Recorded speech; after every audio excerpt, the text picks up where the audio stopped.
Abatanga ubuhamya ku byiza bya gahunda ya Gira inka Munyarwanda kugeza ubu bagaragaza ko ari inkingi ya mwamba y'ubuzima bw'abororwi kuva yatangizwa n'umukuru w'igihugu Paul Kagame.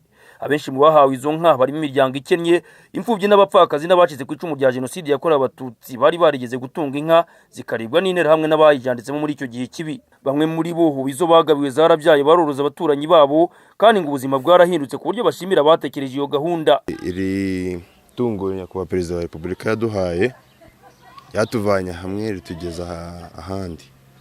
Uko twari turi imbere ubu ntago ariko turi, twakize ubworo namwe murabibona. Uko twari turi imbere ubu ntago ariko turi, twakize ubworo namwe murabibona. Turanezerewe cyane ko twinjiye mu mwaka mushya tena, twongeye kunguka indi nka, tukaba tugiye natwe kuziturira abandi batishoboye kugira ngo nabo babashe korora no kororoka, bigende gahunda nyakubahwa Perezida wa Repubulika ikomeze ibe nziza cyane, ikomeze isakare kuri twese tutabyihereranye. Mubonye Perezida wacu n'umubyeyi turamukunda, icyambere namushimira yadukoreye byinshi bikomeye. Hari igihe cyageraga nta kintu cyo kurya umuntu afite, ariko ndashima Imana yo mu ijuru kuko hari uko imibereho yayigenje.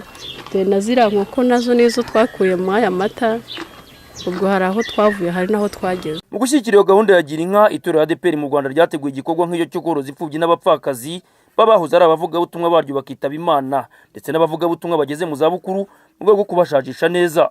Bamwe muri bo baganiye na RBA ni umusaza Munyemana Yohana w'imyaka 80 wabaye umuvugabutumwa imyaka 47 yose Kinihira.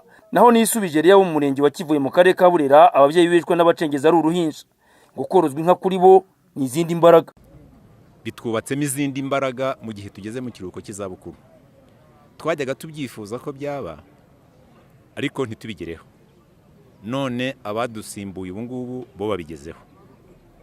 Igikorwa nk'iki ngiki kiradushimishije kuko bizafasha n'abana bacu badukurikiye kutinuba uyu murimo bavuga ko nta nyungu babonamo. Rwose byanshimishije cyane mu buzima, niho nakishimaho kuva navuka.